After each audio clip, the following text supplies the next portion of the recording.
Working for 10 hours a day, a carpenter completes a job in 15 days. How long would it take him if he works for 6 hours a day?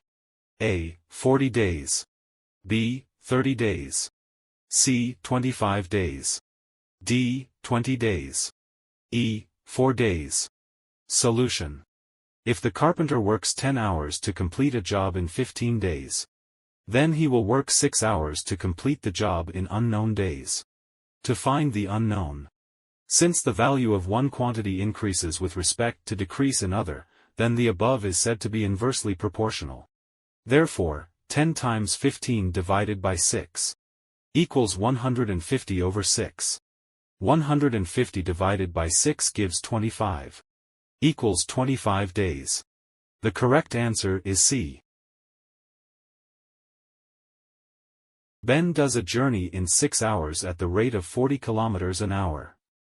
How long will the same journey take him at the rate of 30 kilometers an hour? A. 12 hours. B. 10 hours. C. 9 hours. D. 8 hours. E. 6.5 hours. Solution. Distance equals speed times time. That is 40 kilometers per hour times 6 hours. 40 times 6 equals 240 kilometers. Also, time equals distance divided by speed.